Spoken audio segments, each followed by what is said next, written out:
डुमरी से विधायक और जेएलकेएम पार्टी के केंद्रीय अध्यक्ष जयराम महतो को जान का खतरा है। जी हाँ, जयराम महतो को जान का खतरा है और ये बात हम नहीं कर रहे, उनकी पार्टी के नेता कर रहे हैं। उनकी पार्टी के जो केंद्रीय सचिव हैं वो कह रहे हैं कि जयराम महतो को जान का खतरा है, उनको जेड प्लस सुरक्षा दी जाए। जेड प्लस सुरक्षा की मांग जयराम महतो के लिए किया जा रहा है और ये मांग कहीं और से नहीं उठी है। ये मांग जेएलकेएम पार्टी की तरफ से, जो जयराम महतो की पार्टी है, उनकी पार्टी की तरफ से उठी है। उनके केंद्रीय सचिव ने इसको लेकर, केंद्रीय सचिव जो राजदेश रतन है, जो राजधनवाड़ से उम्मीदवार भी रह चुके हैं। राजधनवाड़ वो सीट है जहां से बाबूलाल मरांडी विधायक है, वहां से ये प्रत्याशी भी रह चुके हैं और उन्होंने इसको लेकर केंद्रीय गृह मंत्री अमित शाह को चिट्ठी लिखी है और उस चिट्ठी में उन्होंने लिखा है कि माननीय अमित शाह जी, गृह मंत्री भारत सरकार, विषय झारखंड के डुमरी विधानसभा 33 में माननीय विधायक सह केंद्रीय अध्यक्ष जेएलकेएम पार्टी श्री जयराम महतो को जेड प्लस की सुरक्षा मुहैया कराने हेतु आग्रह। महोदय, ज्ञात हो कि झारखंड राज्य का अति लोकप्रिय नेता व डुमरी के माननीय विधायक श्री जयराम महतो जी आज राज्य के बेरोजगार, शोषित, वंचितों तथा झारखंड जनमानस की आवाज बनकर उभरे हैं, जो कई असामाजिक तत्वों को नागवार गुजर रही है। आए दिन उनके वाहन को रोका जाता है तथा तोड़फोड़ की कोशिश की जाती है। अतः परिस्थिति का आकलन करते हुए उन्हें जेड प्लस सुरक्षा मुहैया कराने का कष्ट करे। यानी कि एक विधायक के लिए, जयराम महतो के लिए जेड प्लस सुरक्षा की मांग कर रहे हैं और इसमें उस घटना का जिक्र है, हालांकि उस घटना का नाम नहीं लिया जिसमें गाड़ी में तोड़फोड़। तो आपको याद होगा कि कैसे जो है वो पिछले हफ्ते बोकारो में तनाव हुआ था। बोकारो में जो बीएसएल के बाहर प्रदर्शन हुआ था, उस लाठीचार्ज में एक युवक की मौत हो गई थी। उस युवक की मौत के बाद जो बोकारो की विधायक और डुमरी विधायक जयराम महतो वहां पहुंचे थे और दोनों में जयराम महतो और श्वेता सिंह दोनों के समर्थकों में उनमें बहुत एक तरीके से कहे थी कि नोकझोंक हुई थी। जयराम महतो जब वहां पहुंचे थे तो बोकारो, तो श्वेता सिंह के समर्थकों ने उनको रोक दिया था, उनकी गाड़ी के नेम प्लेट को भी तोड़ दिया था और बड़ी मशक्कत के बाद जयराम महतो वहां धरना स्थल पर पहुंचे थे।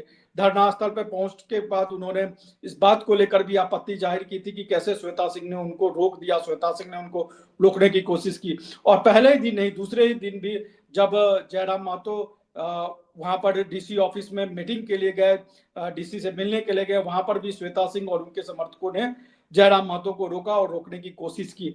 तो जिस तरीके से जयराम महतो के साथ ये घटना है, उसका ही एक तरीके से इन्होंने अपनी चिट्ठी में जिक्र किया कि जैसे बोकारो में जयराम महतो के साथ किया गया, उनके श्वेता सिंह के समर्थकों ने किया, ऐसे कहीं और हो सकता है। ऐसा उनको अंदेशा है कि कहीं और भी इस तरह की स्थितियां, परिस्थितियां हो सकती है। जयराम महतो को जान का खतरा है। अभी रामनवमी के दिन ही हमने देखा कि कैसे रामनवमी जुलूस के दौरान एक जो है उनके जयराम महतो के सिर में चोट लग गई थी। हालांकि वो चोट उतनी गंभीर नहीं थी और वो एक अनजाने में चोट लगी थी। लेकिन बोकारो में जो घटना हुई, उस घटना का एक तरीके से जिक्र किया गया है और इस घटना के ही को लेकर, जयराम महतो की सुरक्षा को लेकर चिंता जाहिर करते हुए इनकी पार्टी के नेता ने, इनके पार्टी के केंद्रीय सचिव ने केंद्रीय गृह मंत्री को चिट्ठी लिखी है और उस चिट्ठी में जयराम महतो के लिए सुरक्षा की मांग की है। तो जयराम महतो का जिस तरह, हालांकि जयराम महतो लगातार ये कहते रहे हैं कि, या कहते भी हैं कि वो इस तरह के जो सरकारी सुविधाएं उसका इस्तेमाल नहीं करेंगे। हालांकि एक विधायक के तौर पे उनको सुरक्षा गार्ड दिया गया, जो सुरक्षा गार्ड उनके साथ रहता है। लेकिन हम देखते हैं कि अमूमन वो उस तरीके के सुरक्षा व्यवस्था में नहीं रहते। हालांकि उनके समर्थक उनके साथ जरूर रहते हैं, उनके जो सपोर्टर है वो रहते हैं उनके साथ, उनकी पार्टी के नेता रहते हैं लोग। लेकिन जो हमने कई जगह देखा है कि कई जगह विधायक या मंत्रियों का जिस तरीके से काफिला होता है, सुरक्षा का जिस तरह की व्यवस्था होती है, उस तरह की व्यवस्था जयराम महतो के साथ नहीं है। तो उस व्यवस्था, चूंकि वो व्यवस्था उस तरह की सुरक्षा की व्यवस्था नहीं है, सिर्फ एक सुरक्षा कर्मी जयराम महतो के साथ रहता है, जो एक विधायक को मिलती है सुरक्षा, उस प्रोटोकॉल के हिसाब से ही जयराम महतो को सुरक्षा मिली हुई है। तो उसी के तहत सिर्फ एक जो है झारखंड पुलिस का एक जवान जयराम महतो के साथ होता है। लेकिन उनकी पार्टी के नेता को चिंता है कि जिस तरीके से बोकारो में जयराम महतो के साथ घटना है, उस तरीके से और भी कहीं हो सकती है।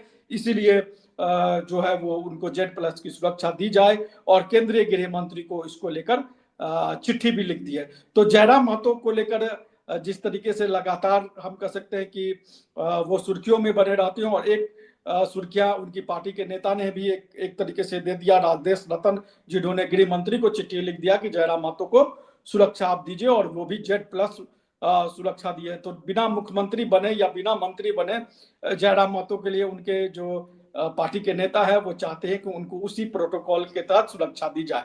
तो गृह मंत्रालय उसको देगा या नहीं देगा वो तो अपने तौर पे सुरक्षा का आकलन गृह मंत्रालय करती है। राज्य की तरफ से भी रिपोर्ट दी जाती है कि किस नेता को सुरक्षा दी जाए, उसके आधार पर गृह मंत्रालय इसका आकलन करता है। लेकिन जयराम महतो की पार्टी के नेता ने Z+ सुरक्षा की जरूर मांग कर दी है। तो जयराम महतो को लेकर जिस तरीके के बोकारो में घटना है, वो उस घटना को लेकर आप क्या सोचते हैं, या आपको अंदेशा है कि इस तरह की घटना जयराम महतो के साथ और होती है?